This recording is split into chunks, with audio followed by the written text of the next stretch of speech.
Bonjour à tous. Merci vraiment à France Asso de faire ces assises.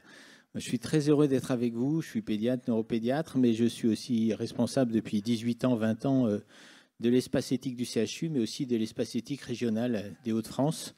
Je vais laisser ma place très modestement en début janvier au professeur Michel Slama, qui va être en visio tout de suite pour nous dire comment il a pu, lui, être en tant que soignant en contact avec les questions des citoyens lors des premières périodes du Covid. Alors, j'ai la chance d'être accompagné par deux amis qui font un travail extraordinaire à gauche. Et elles vous en parleront. L'éthique, j'en ai un peu parlé tout à l'heure en disant vous en faites parce que dès lors qu'on s'occupe de l'autre, qu'on s'occupe à plusieurs et qu'on s'occupe d'une reconnaissance, d'une humanité à partager dans sa souffrance, eh bien, c'est l'éthique au quotidien, c'est le cœur de l'éthique. Donc, il ne faudra pas aller trop loin dans les mots. L'important, c'est ce que vous faites et ce que vous partagez. Alors moi, j'ai quelques phrases que j'ai dans mon bureau et que j'ai tout le temps mis sur mon panneau devant moi, au cas où je l'oublierai. Il n'y a pas d'éthique sans équipe. Alors vous avez dit, pas d'éthique sans équipe. Celui qui dirait j'ai ma morale, il a sa morale. Heureusement, il a de l'éthique. Mais l'éthique face à l'autre, eh bien, il se voit, comme le disait Madame Gross, à travers le visage, mais la place de chacun d'autre. Alors, en fait, les expériences managériales, elles rappellent que Platon disait déjà dans l'expérience de la caverne, c'est que chacun étant à sa place, il voit le monde de sa place. En tant que femme, en tant qu'homme, en tant que jeune, en tant que vieux, en tant qu'étudiant, en tant que soignant, en tant que père, en tant qu'usager. Et à plusieurs, on pense mieux que tout seul. Donc, il n'y a pas d'éthique sans équipe. Et vous en faites déjà à la CDU, vous en faites dans vos associations, dès lors qu'ensemble, on partage une conviction qui est toute simple, c'est que l'humanité, elle doit être partagée avec ses difficultés, sa vulnérabilité, sa mortalité, le fait qu'on est mortel d'abord avant d'être vivant, on est bien vivant parce qu'on est mortel. Et donc, c'est quand même quelle société du risque on va devoir accepter aujourd'hui, demain, avec toutes les difficultés. Donc, c'est une vraie dynamique philosophique, mais au sens forte. Philein Sophia, c'est aller vers la sagesse. C'est-à-dire que c'est pas être des sophistes, c'est de ne pas savoir qu'on a tout et ne pas vouloir être dans la maîtrise, mais simplement d'être dans la reconnaissance qu'à plusieurs, je vous l'ai redit 3 fois déjà, mais c'est ça qu'on va essayer de partager, je pense, tout à l'heure et avec Michel Slama. La deuxième chose, c'est que, ça c'est une phrase que je me suis dite parce que j'ai fait beaucoup de travaux philosophiques, mais il n'y a pas pire, écoutez bien, maltraitant que celui qui se croit bien traitant. Vous pouvez faire un geste positif tout en n'étant pas adapté à l'autre parce qu'à l'instant T, l'autre ne reconnaît pas ce geste comme bon pour lui. Donc, à nous soignants, mais à nous associatifs, parce qu'entre associations, on veut faire du bien à tous ceux qu'on accompagne. À la limite, tu le disais très bien tout à l'heure, Pierre-Marie, France Asso, on est là pour vous aider, mais peut-être je ne suis pas maltraitant, mais peut-être je ne suis pas adapté, ajusté à vos demandes. Donc, en permanence, l'éthique, ce n'est pas de croire que je suis bien. Le début du début, c'est d'être un bon technicien, un bon soignant, une bonne infirmière. Si je ne suis pas une bonne infirmière, je ne peux pas être bien traitante. Mais ce n'est pas parce que je suis une bonne auxiliaire de vie, je suis une bonne infirmière ou je suis un bon docteur que je suis par essence bien traitant. C'est toujours dans l'ajustement à l'autre, dans sa singularité, et sa singularité qui est dans le chronos, dans l'aujourd'hui, dans le demain. Et donc, moi, me dire ça tous les matins, je me dis, mais qu'est-ce que je n'ai pas fait aujourd'hui ? Et aujourd'hui, je me dis, est-ce que ce que je dis aujourd'hui, ça vous apporte quelque chose pour vous rendre plus humain demain ? Ou simplement, je viens vous pérorer en disant, ça y est, M. de Broca vient vous faire encore une conférence qui lui plaît. Donc, c'est tout. En tout cas, c'est ma démarche très modeste, mais folle aussi. Parce que peut-être que malgré tout, tout ce que je dis et ce que je fais pourrait malmener une personne parmi vous autres. Et ça m'attriste. Maintenant, l'intérêt, c'est de pouvoir s'en parler après. Donc, l'éthique, c'est aussi pouvoir revenir sur ce qui a été dit pour dire, aujourd'hui, on va faire du fruit dans cette humanité partagée qui est pourtant en souffrance, qu'on ne pourra pas traiter en tout. Je suis dans les soins palliatifs pédiatriques. Et donc, j'accompagne des familles à accompagner des enfants qui vont mourir parce que la maîtrise de la science n'est pas capable de subvenir à ça. Et pourtant, les gens viennent me dire merci parce que j'étais avec eux la vie jusqu'à la fin, jusqu'au bout et au-delà. Et donc, c'est sous cette démarche qui est l'éthique du cœur que vous avez, vous aussi, dans les associations. Donc, je vous remercie. J'arrête là-dessus parce que sinon, ce ne serait pas bien. J'avais dit que je ne parlerais pas trop. Et j'ai le plaisir, donc si j'ai bien compris, Michel Slama est peut-être en visio. Oui, tout à fait. Je ne sais pas si vous m'entendez. Bonjour Alain. Salut Michel, donc je te remercie beaucoup de prendre un peu de temps avec nous. Je crois que tu es en congé, donc tout va bien. Et donc voilà, tu me fais plaisir de continuer l'RR comme directeur adjoint dès janvier. Donc on a aussi le plaisir de t'écouter quelques minutes pour dire un peu tout ce que vous avez pu essayer de vivre avec les patients, mais aussi avec les familles durant les premières périodes Covid où ça a été vraiment extrêmement difficile pour vous tous et en même temps pour les familles. Donc, comment tu peux nous aider à voir ce qui est les belles choses, mais aussi les difficultés, voilà, ce que vous avez pu vivre pour nous aider à dire que c'est quand même possible de vivre des temps forts ensemble, malgré les conditions extrêmes dans lesquelles vous aviez été. Donc, je te laisse la parole. Merci, Michel. Merci Alain. Je vais partager, si vous voulez bien, quelques diapositives avec vous. Alain, tu me dis si vous les voyez. Oui. Enfin, moi, oui, oui. Excuse-moi, je n'ai pas entendu ta réponse. Oui. D'accord. On les voit.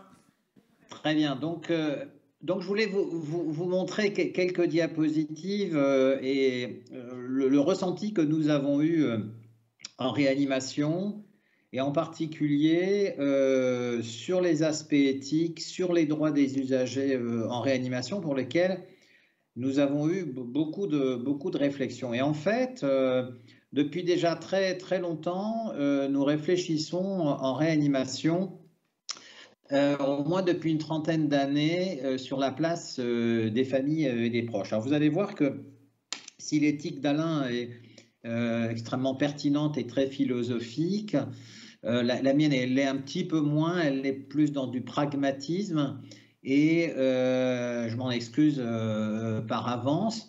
Mais c'est vrai que depuis une trentaine d'années, dans nos services de réanimation, on réfléchit à la place des familles en réanimation. C'est-à-dire qu'on essaie de voir, d'analyser quelles sont les répercussions sur les patients, mais aussi sur les familles, d'une hospitalisation dans un service de réanimation.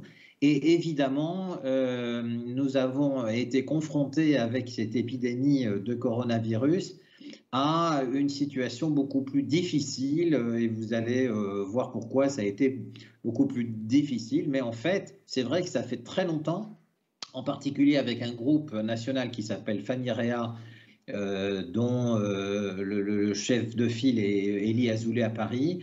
Eh bien, depuis maintenant longtemps, nous essayons de réfléchir aux droits des patients et aux droits des familles en réanimation. Alors voilà ce que dit un patient lorsqu'il se réveille et lorsqu'on peut discuter avec lui. Il dit c'est un véritable cauchemar jusqu'à ce que je voie ma femme. Et je crois que ça, c'est un élément très très important à prendre en compte. C'est-à-dire qu'on peut se placer d'un côté, du côté des familles, du côté des proches, du côté des aimants, et puis on peut se placer aussi en réanimation du côté du malade lui-même. Et lorsqu'on se place des deux côtés, ben c'est vraiment un cauchemar que vivent les familles de voir leurs proches hospitalisés en réanimation entre la vie et la mort. Mais c'est aussi un cauchemar lorsque le patient se réveille, de ne pas voir autour de lui ses proches, sa famille, les personnes qu'il aime. Et lorsqu'on analyse un petit peu ce que dit, par exemple, ce patient-là, cette patiente-là, lorsqu'elle se réveille, eh bien, lorsqu'elle se réveille, elle est finalement entre une espèce de cauchemar ou de rêve et la réalité. Et c'est une période extrêmement difficile pour elle. Et c'est à ce moment-là que le fait que les familles soient présentes, eh bien, le cauchemar tend à disparaître, la réalité s'impose progressivement aux patients, et progressivement, grâce à la présence de la famille, eh bien, le stress diminue, la sensation de ce cauchemar s'éloigne pour faire place à un peu plus de sérénité et un peu moins de mal-être, parce que on ne peut pas parler de bien-être lorsqu'on est hospitalisé en réanimation avec des tuyaux partout, mais disons un petit peu moins de mal-être, de voir les personnes aimées autour de soi. Et alors, pendant cette période Covid, il y a eu plusieurs difficultés qu'ont vécu les familles. Le fait de pouvoir d'abord d'être refoulés loin de leurs proches, mais loin de l'endroit où les proches étaient hospitalisés, et donc beaucoup de difficultés finalement à avoir des informations. Deuxièmement, d'être évidemment séparés de leurs proches, et puis aussi le fait que lorsque leurs proches décédaient, de ne pas pouvoir faire normalement leur deuil. Et donc c'est ça qui ressortait le plus souvent de ce que pouvaient exprimer les familles pendant cette période. Et donc il y a un très bel article qui a été fait par Elie Azoulay qui met en exergue 10 raisons pour lesquelles on doit se concentrer éthiquement sur la prise en charge des familles et pas uniquement sur la prise en charge des patients. D'abord parce qu'on sait que les symptômes que le patient ressent eh bien, sont souvent aussi ressentis affectivement par les familles. Parce que, évidemment, les familles qui voient leurs proches dans un état, entre la vie et la mort, sont dans un état de stress important, que le stress post-traumatique, comme on l'appelle, eh bien, a été beaucoup plus important pendant les années de Covid. Il y a eu beaucoup de travaux qui ont bien montré ça, et que le fait d'être coincé chez soi diminue la résilience, augmente l'anxiété des familles. Et puis, il y a d'autres éléments qui augmentaient le stress des familles. C'est le fait qu'on soit tous équipés là, avec des masques, sans pouvoir se dévisager. Hein. Bon, le visage, c'est quand même un élément important. Le sourire, les traits de nos faces vis-à-vis des familles, c'est aussi des messages. Hein. C'est des messages non verbaux dont on connaît bien l'importance, qui ne peuvent plus passer, qui rendent difficile et qui augmentent le stress des familles. Alors bien sûr, l'absence de présence auprès des patients, et puis aussi le fait que les hôpitaux n'ont probablement pas facilité les choses avec les familles, puisque on était en pénurie au départ de façon importante de masques et de blouses, et donc les hôpitaux étaient relativement comment dirais-je, anxieux du nombre de masques pour ces soignants, et de ce fait n'ont pas au départ voulu que les familles viennent entre guillemets gaspiller, hein, parce que c'était un peu l'idée de gaspiller ces masques et ces blouses alors qu'elles étaient indispensables au personnel soignant. Et puis le stress de ce qu'on entend à la télé, à la radio, hein, des choses parfois un peu difficiles à vivre quand on a son père ou sa mère ou son frère qui est hospitalisé entre la vie et la mort, avec des informations et puis des désinformations aussi, et qui rendent la vie difficile aux familles. Et enfin, notre propre stress, hein, le stress des soignants, que l'on a du mal à maîtriser parfois, que la surcharge de travail nous empêche à la fois d'accomplir ce qui est nécessaire, c'est-à-dire d'entourer, d'abord de donner des informations aux familles, d'avoir une certaine empathie. Cette empathie peut-être a disparu de la part des soignants, que ce soit des infirmières ou que ce soit de tous les soignants et des médecins. Et ça, évidemment, ça a compliqué les choses pendant la période du Covid. Alors c'est intéressant de voir ce qui a été publié pendant cette période de stress. Et ce qui est vraiment certain, c'est que lorsqu'on interroge les familles, les familles veulent absolument continuer, malgré le risque, à venir voir leur famille. Et je pense que humainement, éthiquement, ça se comprend très bien. Hein, je veux dire. Mais il y a eu quand même énormément de difficultés de la part la plupart des services d'hospitalisation suite, bien sûr, aux préconisations ministérielles. Les médecins ont eu beaucoup de mal à passer outre ces préconisations et de voir finalement la balance, comment dirais-je, le bénéfice-risque de l'absence de ces familles auprès de leurs proches.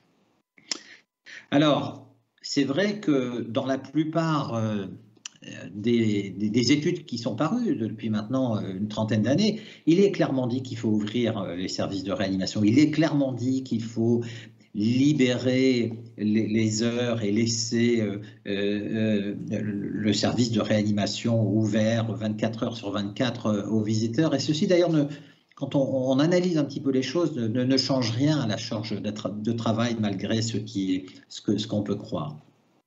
Alors il y a un certain nombre de choses qui ont été mises en place pour essayer d'améliorer les relations avec les familles et qui ont vu le jour maintenant depuis longtemps et qui ont été probablement dans certains services mis en place plus récemment, comme des brochures d'information, comme des sites web, comme des transmissions aussi à travers des visios, comme on est en train de le faire actuellement, afin de faire en sorte que les familles puissent avoir accès à leurs proches. Alors, dans notre service, et je pense que j'ai mis ces diapositives pour ouvrir la discussion, nous, on a pris le parti maintenant, chez nous, d'ouvrir le service de réanimation 24 heures sur 24, y compris pendant l'épidémie, pour toutes les raisons dont on vient de parler, parce que le bénéfice-risque pour nous est bien plus favorable à la présence des proches et des familles. Mais bien entendu, il a fallu mettre en place un fonctionnement de manière à ce que ces visites se passent correctement, à la fois pour le personnel et à la fois pour les familles. Mettre en place un agent d'accueil, nous avons un psychologue dans le service pour accueillir les patients et les familles, et pour accueillir aussi les enfants, parce que nous n'interdisons pas les visites aux enfants qui veulent aller voir leur père ou leur mère qui sont hospitalisés. On a pris le parti d'abord de les faire examiner par notre psychologue pour s'assurer à la fois de la bonne compréhension de l'enfant ou de l'adolescent, de ce qu'il va voir et de sa réelle envie d'aller voir son père ou sa mère, et que ça ne soit pas uniquement une pression familiale qui le pousse à aller voir son père ou sa mère. Alors nous avons mis en place évidemment des livrets, un livret personnalisé, un livret de deuil que l'on donne avant que le patient ne décède, non pas un livret dans lequel on explique les éléments administratifs qui peuvent être expliqués oralement et qui ont finalement qu'un intérêt très pragmatique, mais un livret pour expliquer la démarche du deuil, pour expliquer quelles sont les choses que les familles vont vivre, et peut-être pour essayer de diminuer ce stress post-traumatique, ce deuil, pour diminuer l'incidence des deuils pathologiques. Et puis, dans le service, les informations médicales et paramédicales sont données tous les jours aux patients. Voilà globalement comment nous avons pu, ce que nous avons fait dans notre service. C'est-à-dire que nous avons vraiment continué à laisser les familles et les proches venir visiter leur père, leur mère, leur bien-aimé. Et nous avons essayé évidemment de limiter les risques d'infection, les risques d'infection croisés entre les familles et les patients d'un côté comme de l'autre. Mais nous avons voulu garder ce lien, et pour nous ce lien a été très important. Et lorsque on a discuté beaucoup avec les familles pendant cette période-là, et on a vraiment le sentiment d'avoir fait le bon choix. Alors on verra si ce choix a été le bon en termes de stress post-traumatique et de deuil pathologique, puisque nous avons mis en place une étude qui n'est pas encore terminée, dans laquelle on va comparer ce stress post-traumatique et ce deuil pathologique dans un groupe de réanimation qui ont permis encore les visites, et dans un groupe de réanimation qui ont fermer complètement leurs portes aux visiteurs. Voilà, voilà. Alors ça, c'est un peu la vision, on va dire très très pragmatique, hein, très très pratique. Au-delà de cette vision pratique, il y a un aspect, comme le disait Alain, beaucoup plus large, qui a un aspect éthique, mais bon, il y a un mélange dans cette réflexion entre l'éthique et puis ce qu'on pratique au quotidien. Je pense qu'on a beaucoup réfléchi à ça. On s'est beaucoup posé de questions et on se pose encore aujourd'hui des questions éthiques, hein, pour les patients, sachant qu'on est on est submergé, on va être submergé, on le pense, de patients en réanimation et va se poser à nouveau le problème de l'accueil des patients et de l'accueil des familles d'ici quelques temps.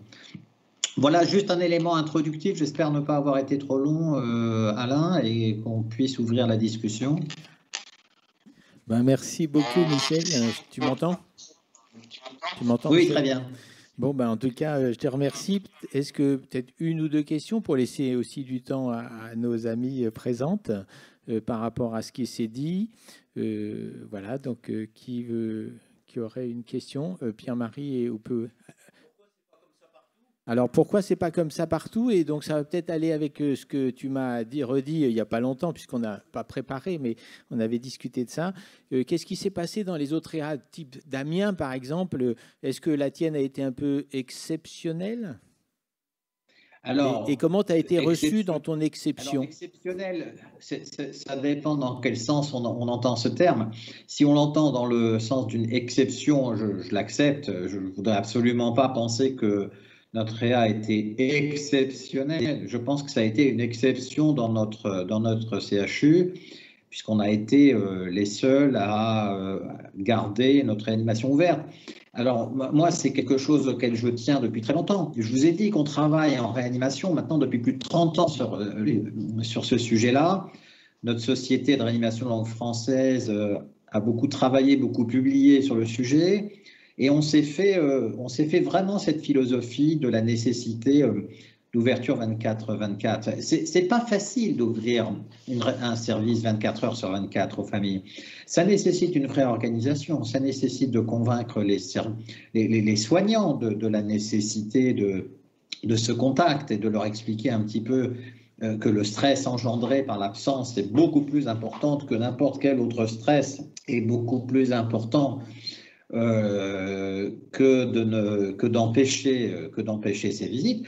Et puis, il a fallu convaincre les soignants que finalement, ça serait peut-être pas une surcharge, une charge de travail, puisque les familles participent finalement aux soins, elles participent au rétablissement du patient, elles participent au fait que le patient soit plus calme aussi, hein, lorsque les familles sont là. Vous savez, quand on se réveille au bout d'un mois de réanimation et qu'on ne sait pas où on est, eh bien, le stress est énorme. Là, vous avez lu le nightmare, ce cauchemar que vivent les patients en se réveillant et qui est complètement atténué dans la présence des familles. Et donc voilà. Donc oui, ça a été une exception.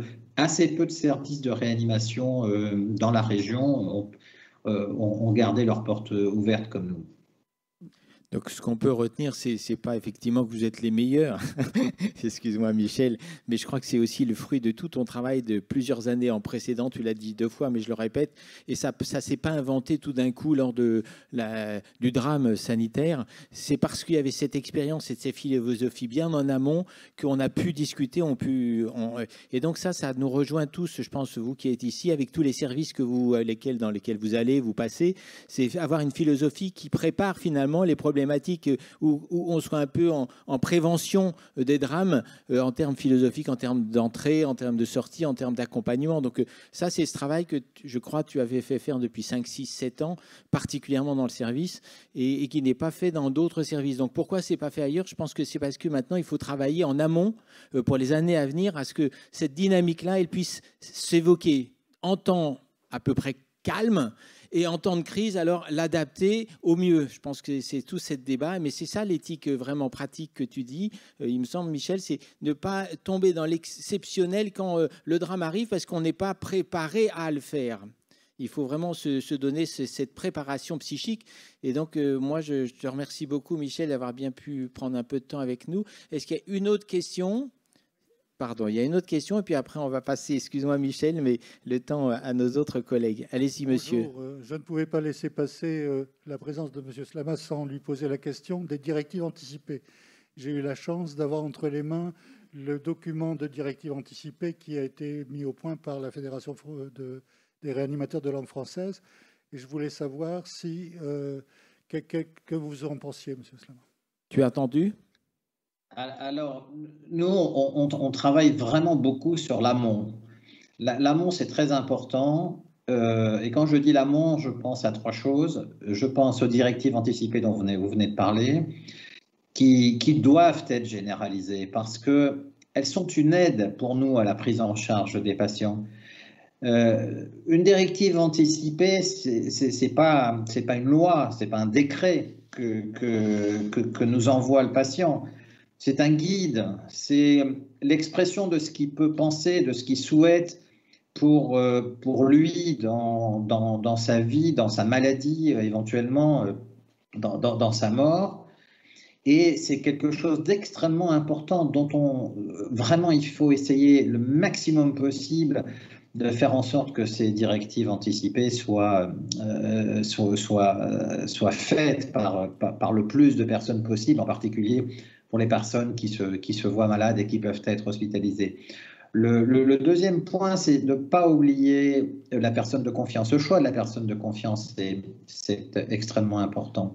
Et le troisième élément, quand je dis travailler en amont, c'est-à-dire travailler avec le médecin généraliste, travailler avec les services de spécialité, c'est-à-dire une espèce de réseau dans lequel chacun doit être informé de ce que veut le patient. Parce que quand arrive le drame, et lorsqu'on a, nous, à juger en tant que réanimateur ou dans une fin de vie, de savoir ce qu'on doit faire finalement vis-à-vis du patient, eh bien, on a besoin absolument de savoir ce que le patient voulait, ce qu'il souhaitait, dans quel état d'esprit il était. Et pour nous, c'est un élément fondamental. Donc oui, il faut aller dans ce sens des directives anticipées comme étant une aide, une partie de la réflexion. On ne peut pas baser tout là-dessus, mais c'est une partie de la réflexion face à la maladie. Merci beaucoup, Michel. Merci pour ton regard et ton propos et vos initiatives. Et puis, du coup, tu vas nous laisser la place, mais en tout cas, reste avec nous si tu peux, ou sinon, maintenant, on va passer la place au docteur Elsen. Donc, merci, Claudie, de nous faire part un petit peu de ce qui se passe dans l'instance éthique locale d'un hôpital. Alors, certains s'appellent instances, d'autres comités d'éthique encore, d'autres espaces éthiques local.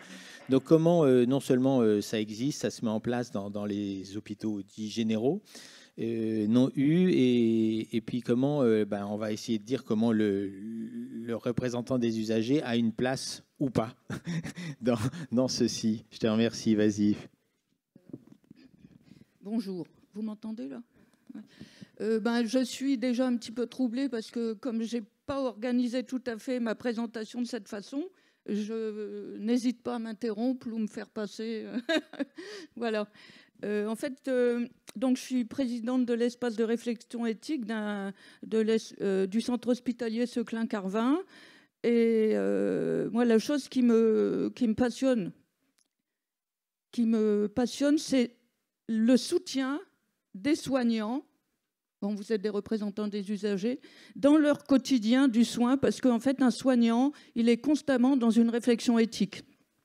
Donc, j'avais l'idée déjà de me poser la question, mais quelle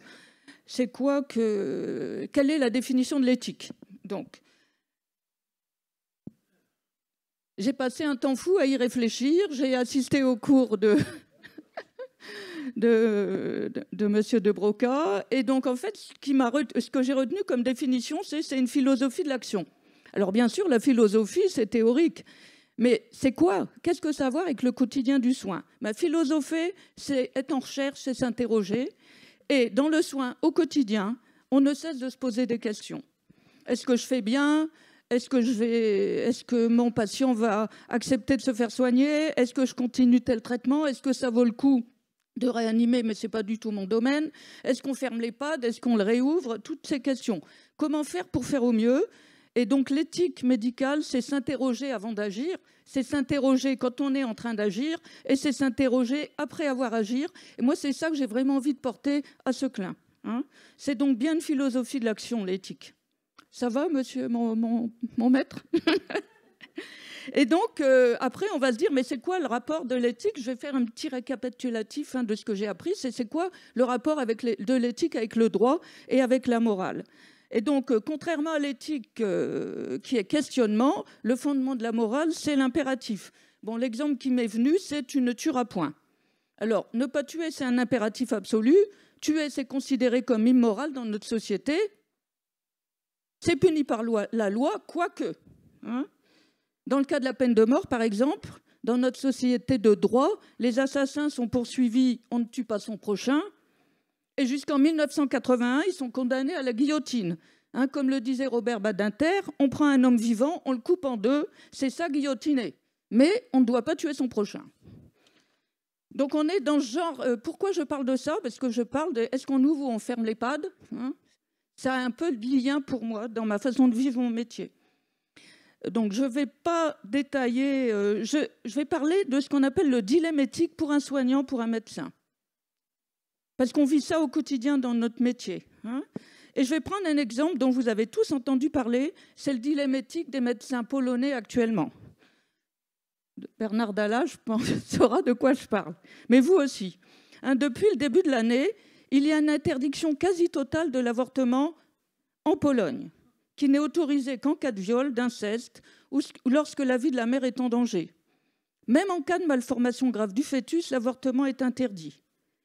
Et donc, une jeune femme polonaise de 30 ans est décédée à l'hôpital le 22 septembre 2021. Elle était enceinte, elle risquait une septicémie.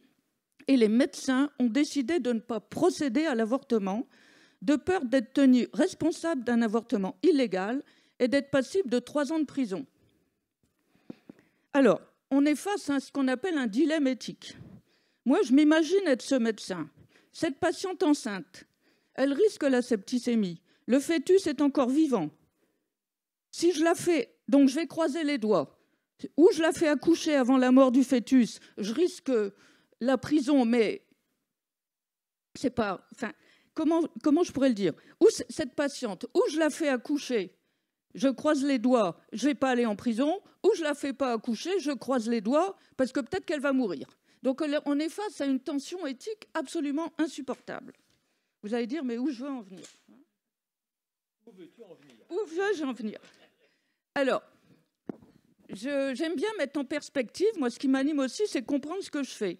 Et donc, j'ai découvert, en préparant cette présentation, non pas que les comités d'éthique viennent du tribunal de Nuremberg ni du col de Nuremberg, mais j'ai quand même découvert que les médecins nazis, après la Seconde Guerre mondiale, le 21 août 1947, il y a le procès Nuremberg. Les médecins nazis ont fait des expériences sur des hommes, des femmes, des enfants. Dans une bonne intention, ont-ils déclaré lors du procès, c'était éthique parce que c'était pour une éthique de la recherche. Ils ont essayé de se défendre comme ça. Et donc, grâce à ça, il y a un code de bonne conduite qui a été mis en place, c'est-à-dire qu'on n'a plus le droit de faire des expériences sur les patients sans leur demander leur autorisation. Donc finalement, nos comités d'éthique, ils viennent de là. Je ne sais pas si tu es d'accord avec ça. Plus près. Oui, vous entendez? Alors, le code de Nuremberg est rédigé, c'est un code de bonne conduite. Donc, au début, l'éthique médicale s'intéresse à la recherche sur le patient avec son consentement, puis petit à petit, l'éthique médicale, c'est au lit du patient, et c'est aussi dans toute la vie auprès des gens qui sont vulnérables, c'est-à-dire on ne peut rien faire sans demander l'autorisation des personnes. Je vais passer. Et donc, en mars 2002, dans le sillage de la loi Kouchner, sont créés les espaces éthiques régionaux et locaux pour penser l'éthique. Et donc, j'en arrive à notre espace de réflexion éthique. C'est-à-dire, moi, je suis quelque part très fière d'être présidente de cet espace de réflexion éthique qui vient quand même d'une histoire qui est lourde et que c'est une responsabilité. Donc à Seclin, notre espace de réflexion éthique, il est composé d'un représentant des usagers, qui est le président de la commission des usagers, M. Houzé, la directrice de l'Institut de formation d'aides-soignants, des membres de l'équipe mobile de soins palliatifs, on ne peut plus s'en passer, ils sont partout. Pardon. Donc, c'est-à-dire médecins, 2 infirmières, psychologues, d'un juriste, de la directrice qualité, d'un psychiatre, d'une infirmière douleur et de moi-même qui suis un médecin généraliste qui maintenant travaille à l'hôpital en gériatrie. Donc nous nous réunissons en copil 4 à 5 fois par an.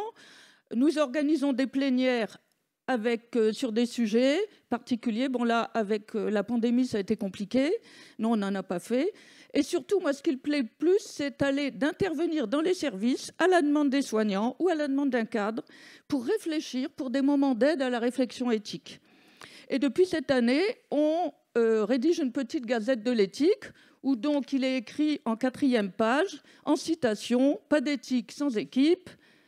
Ça a été tiré de la revue Éthique et Santé, septembre 2021.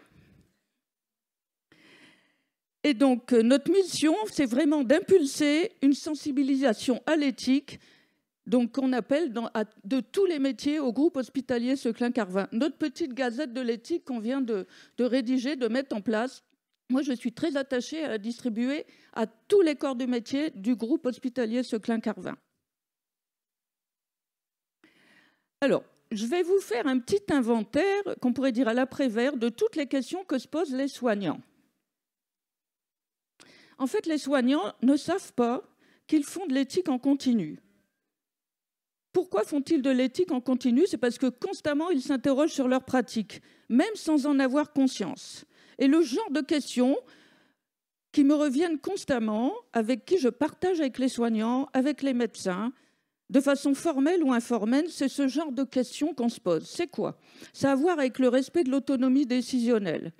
Doit-on forcer un patient qui se plaint de douleur à prendre des antalgiques? Peut-on obliger un patient à prendre un traitement nécessaire? S'il refuse ou recrache son traitement, peut-on cacher les comprimés dans la confiture ou les dissoudre dans une boisson? Peut-on injecter des neuroleptiques en disant que c'est des vitamines? Doit-on attacher une personne qui refuse de manger et lui imposer une sonde nasogastrique? Doit-on entraver les mains d'une personne pour qu'elle n'arrache pas sa sonde urinaire? Doit-on attacher les mains d'une personne qui défait sans cesse son plâtre sur une fracture spiroïde du radius cubitus? C'est actuellement dans l'EHPAD où je suis. Peut-on interdire à une personne âgée diabétique de manger des gâteaux ou peut-on l'autoriser à manger des gâteaux? Ça paraît futile, mais ça, c'est une souffrance pour les soignants parce qu'ils sont toujours perturbés. Qu'est-ce qu'on fait pour bien faire? C'est ça. Donc, ils s'interrogent, c'est de l'éthique. Doit-on attacher une personne pour qu'elle ne tombe pas et ne se casse pas le col du fémur ou bien ne subisse pas un trauma crânien et puis meure d'une hémorragie cérébrale? Est-ce qu'on doit empêcher une personne de 92 ans de rentrer chez elle au motif qu'elle pourrait tomber dans les escaliers ou que l'électricité n'est pas aux normes alors que cette personne vit dans ces conditions depuis plus de 50 ans? Moi, j'ai dû me battre récemment pour ça. On m'a dit « Prenez vos responsabilités, docteur ». J'ai appris, ça c'est terrible, j'ai appris à faire la toilette de la pointe des cheveux jusqu'au bout des ongles, mais mon patient refuse. Est-ce que je suis une mauvaise soignante si je ne le récure pas de bas en haut? Madame développe une vie amoureuse et sexuelle avec monsieur, faut-il prévenir la famille et son époux?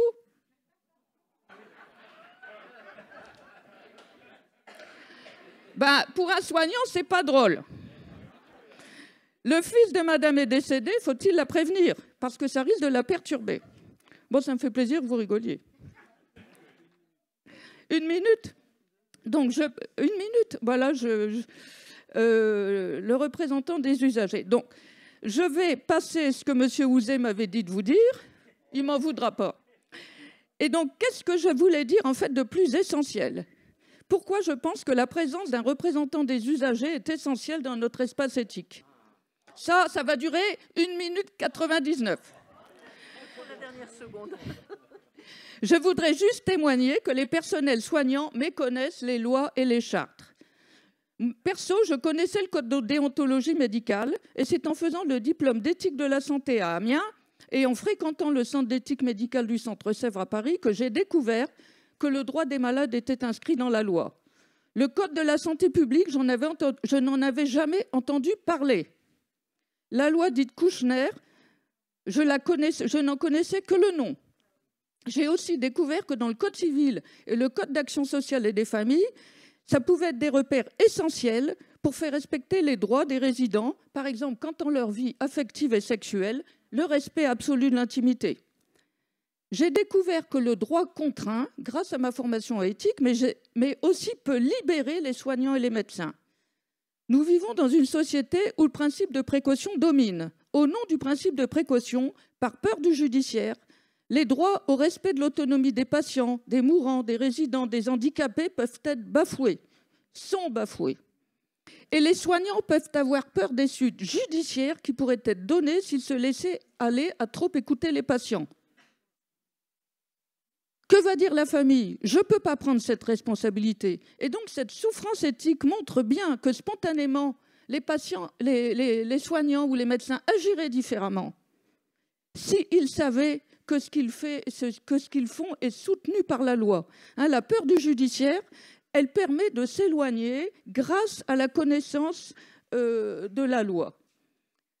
La loi est là, elle nous oblige au respect du patient, au respect des droits du patient. Et donc, moi, ce que j'ai envie de dire à vous, représentants des usagers, vous avez un rôle essentiel à jouer, un rôle pédagogique auprès des soignants et des médecins. Vous avez à nous enseigner le code de la santé publique. Vous avez à nous rassurer que les lois en santé sont faites pour nous aider à prendre soin plutôt qu'à nous contraindre.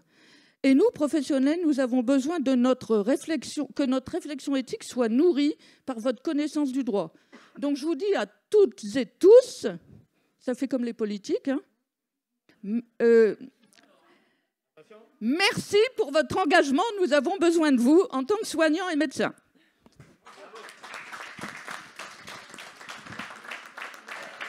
Eh bien, avec tout ça, il n'y a plus de questions.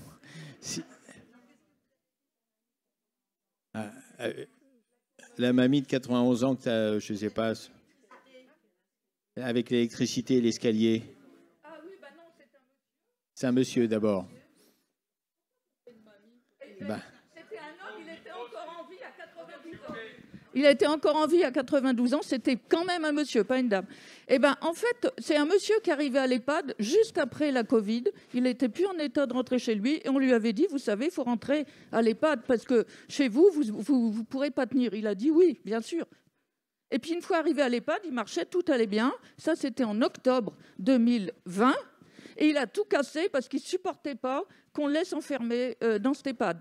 Et donc, pendant plusieurs mois, on se disait, on ne peut pas le laisser rentrer, c'est insalubre, il n'y a pas le chauffage, c'est le charbon qu'il faut descendre à la cave et tout. Et au mois de juin, je me suis dit, mais pourquoi, au nom de quoi, je l'empêche de rentrer? Tout le monde dit, il y a une ambiance qui dit, il ne peut pas rentrer chez lui. Et donc, j'ai décidé d'organiser sa rentrée, ayant contre moi les gériatres, contre moi l'association des personnes âgées du coin en disant c'est pas correct, docteur, vous pouvez pas faire ça. Et finalement, je me suis aidée des psychiatres, je me suis aidée de la mandataire judiciaire parce qu'il était sous curatelle et on a imposé sa sortie et lui, tout va bien, il est chez lui. Mais il a fallu 6 mois.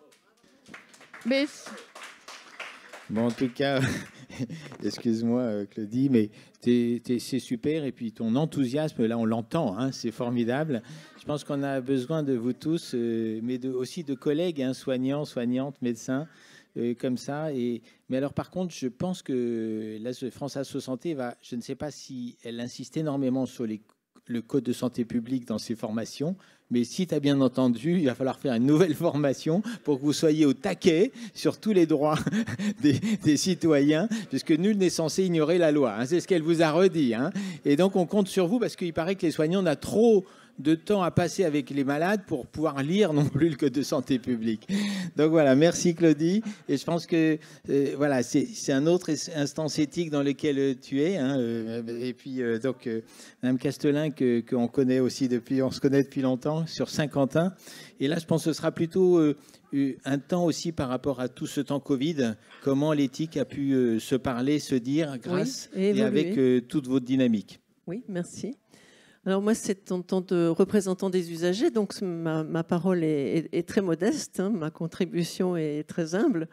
Et je voudrais dire que j'ai commencé à l'hôpital de Saint-Quentin au conseil de surveillance, enfin à l'époque c'était conseil d'administration, donc ça date un peu. Après le conseil de surveillance, ensuite la commission des usagers, enfin la CRUC-PC comme on l'appelait avant, et puis maintenant la CDU, et puis le comité d'éthique depuis 2 ans à peu près. Donc ça, c'est mon parcours. Mais la question qui a été posée aujourd'hui, c'est quelle coopération pour demain entre comité d'éthique et CDU. Alors, avant d'envisager la coopération pour demain, ou celles qui sont encore à former, à construire, il serait peut-être sage aussi de considérer, enfin, c'est ce que j'ai pensé pour moi aujourd'hui, celles qui sont déjà établies, et c'est le cas à Saint-Quentin, et d'en analyser à la fois les limites et les atouts. De tenter aussi des réponses aux questions qui se posent après ces presque 2 ans de fonctionnement. Alors à Saint-Quentin, ces liens étaient établis déjà depuis plusieurs années, et puis c'était tranquillement ensommeillé, je dirais. Et ils ont repris tout leur sens et toute leur vigueur dès le début de la pandémie. Alors il y a plusieurs facteurs positifs qui sont entrés en ligne de compte. D'abord, la volonté du président de la CME, qui avait décidé que ce comité d'éthique, il fallait le refaire vivre à ce moment-là. Ensuite, la volonté de la responsable de ce comité, qui est par ailleurs maire adjointe à la santé de la ville, donc qui permettait aussi des liens ville-hôpital, donc une ouverture à l'extérieur. Le comité d'éthique n'étant pas resserré comme ça sur son compte à soi. Ensuite, la volonté de la direction. Le directeur était tout à fait partant et il nous avait alloué, je dirais, une adjointe référente. Et puis l'appel à un praticien retraité qui avait un DU d'éthique pour l'animation des débats. Et très rapidement, le directeur lui-même a souhaité que des représentants d'usagers participent aux réunions de ce comité d'éthique. Et dans une note à tous les personnels de la direction commune de l'hôpital de Saint-Quentin, il le signifie très clairement, je le cite, « Dans le cadre des nouveaux projets d'établissement, en parallèle au lancement d'une initiative pour le management, je souhaite que l'expérience patient soit davantage inscrite dans nos processus de gouvernance et d'organisation, ainsi que le rôle accru des représentants des usagers et des familles et du comité éthique dans tous les domaines de la vie hospitalière et de prise de décision, comme cela a été le cas avec succès pendant la gestion de la crise. » Donc, je trouve que c'est quand même un engagement assez important et un soutien déjà de la part du directeur de l'hôpital. Donc c'est un peu cette coopération des RU comités d'éthique, elle semblait donc essentielle à l'amélioration de la qualité de la prise en charge ou de la prise en soin des patients de leurs proches à l'hôpital. Et c'est un peu cet alignement de comètes, la volonté des différentes parties, l'engagement ferme aussi, et la disponibilité de chacun, le souci d'un travail collectif, on revient à pas d'éthique sans équipe, hein, et efficace, qui a permis ensuite une mobilisation importante du comité d'éthique au cours de la crise sanitaire à différents niveaux. Alors, fut un temps, évidemment, vous l'avez su comme moi, où il semblait plus urgent de sauver des vies à tout prix, y compris au prix de la mort sociale, la mort relationnelle, la mort psychologique, que de réinjecter dans cette guerre contre un virus inconnu un peu d'humanité. Et tant comme membre de la CDU que comme membre du comité d'éthique, nous ne pouvions évidemment pas rester sourds à tout ce que nous entendions et ce que nous constations. Il s'est donc agi pour nous de nous montrer acteurs et aussi force de proposition dans cette coopération. Alors, je vais passer sur ce qui a été déjà un peu évoqué. Bon, dans un premier temps, toutes les questions autour de la fin de vie, auxquelles j'étais extrêmement sensible, puisque je fais partie de cette association qui s'appelle JALMALV, Jusqu'à la mort, accompagner la vie. Est-ce qu'il y a ici d'autres... Voilà, merci. Jusqu'à la mort, accompagner la vie. Donc, nous accompagnons des personnes en fin de vie ou des personnes confrontées à la perspective de leur mort. Elles ne sont pas en fin de vie, mais voilà, elles sont dans cette situation, ou des personnes gravement malades, des personnes très âgées. Et ces questions de fin de vie à l'hôpital ont quand même été extrêmement douloureuses à vivre, que ce soit au niveau des patients, des familles, des soignants ou de la mort volée, comme on l'a appelé. Bon, je pourrais revenir sur ces différents points. Et un état des lieux a été entrepris dans différents services aussi. Et c'est en binôme, membres du comité d'éthique et représentants d'usagers, que nous avons fait des tours de service en réa, en service Covid, en gériatrie, à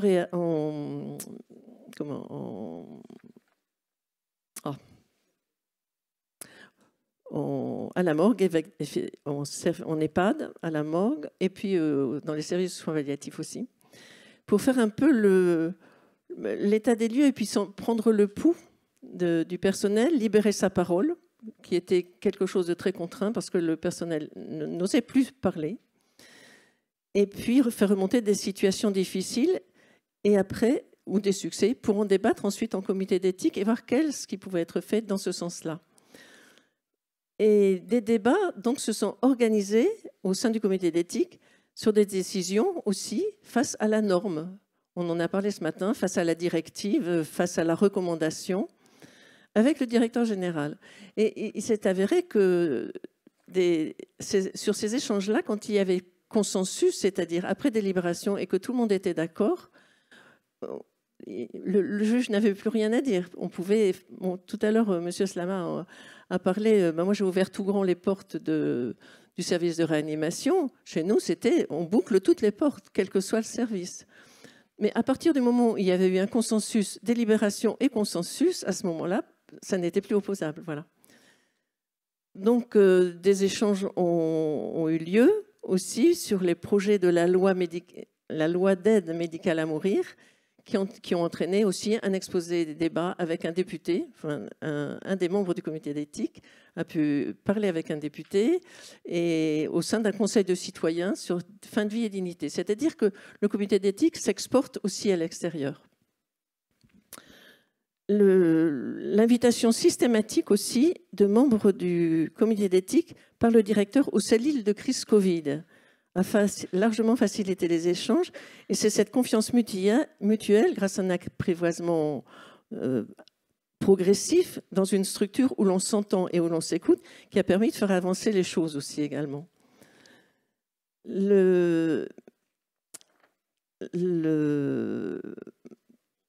Ces réunions de concertation, elles se sont avérées nécessaires pour remettre en place un supplément d'âme dans l'hostilité du chaos de cette époque. Et des décisions ont été prises grâce à ce processus de délibération. 3 minutes. Oh là là, je vais avancer vite alors.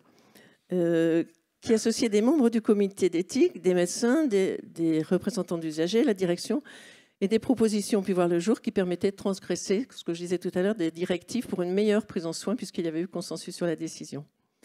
Alors, par ailleurs, la présence d'un représentant d'éthique lors de médiation, qui assure un relais entre la société et la structure hospitalière, permet également de nourrir la réflexion de ce comité d'éthique quand des situations semblent choquantes ou inadmissibles au regard de la dignité, au regard du manque d'humanité. Il s'agissait alors d'analyser ces problèmes et de voir de quelle manière on pouvait remédier à certains manquements graves pour que, comme le demandent instamment certains requérants, cela ne puisse être revécu par d'autres personnes. Il y a des plaintes et des réclamations qui sont essentiellement à prendre en compte, nous demandent les requérants, pour que cela ne se reproduise plus. Et ça faisait plusieurs médiations auxquelles je participais et où des situations évoquées étaient tellement graves. Mais pour ne citer qu'un tout petit exemple, quelqu'un appelle une personne, une dame, à son domicile pour lui annoncer la mort de son mari. Donc elle téléphone. La personne au bout du fil, la dame au bout du fil, reste sidérée, interloquée, et elle ne répond pas. Et de l'autre côté. Bon, il y a toujours quelqu'un au bout du fil? Oui, bien sûr, oui.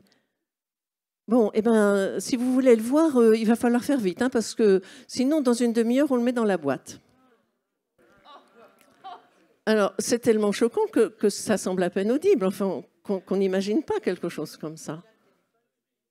Bon, voilà. Donc, ce sont des situations comme ça, et elles ont été nombreuses. 3 situations en un mois où, au cours de la dernière médiation, le médecin médiateur a fini par dire à la famille, enfin, la fille et le gendre de la personne décédée, écoutez, je suis désolée, j'ai honte pour l'hôpital. Et donc, toutes ces situations, moi, je disais, mais il faut en faire quelque chose. Et on avait un comité d'éthique hier soir, et j'ai porté ces... Bon, je n'ai pas donné de nom, évidemment, pas d'exemple, mais j'ai porté ces situations au comité d'éthique en disant, mais qu'est-ce que nous faisons avec ça aujourd'hui? C'est bien beau d'analyser en médiation, bien sûr. Après, il y a des retours au tribunal administratif, des recours à la CCI, etc. Ou même, comme j'ai entendu tout à l'heure, un accord amiable entre directeurs en échange d'un chèque, et puis on se tait, on range tout. Mais en même temps, c'est quelque chose qui ne peut pas perdurer, enfin, qui me semble ne pas pouvoir perdurer. Donc, c'était voilà. Donc, c'est cette coopération entre RU et comité d'éthique qui semble à Saint-Quentin bien marcher, mais peut-être qu'il faudrait le formaliser plus avant et définir plus clairement. C'est ce que n'a pas souhaité d'ailleurs le directeur hier soir. J'ai évoqué cette question-là parce que ça me semblait important, mais après, peut-être que dans chaque établissement, les choses se posent différemment.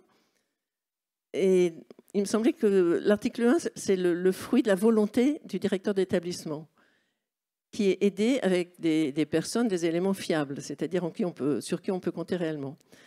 Ensuite, elle s'appuie sur le degré d'engagement de ceux qui la constituent, le directeur général, la CME, les médecins, la direction des soins infirmiers, peut-être avec une ambiguïté, ce qu'il n'y a pas à lever quant à la place du président du comité d'éthique lorsque celui-ci a déjà une responsabilité médicale. Bon, c'est un siège à 3 pieds, on va dire.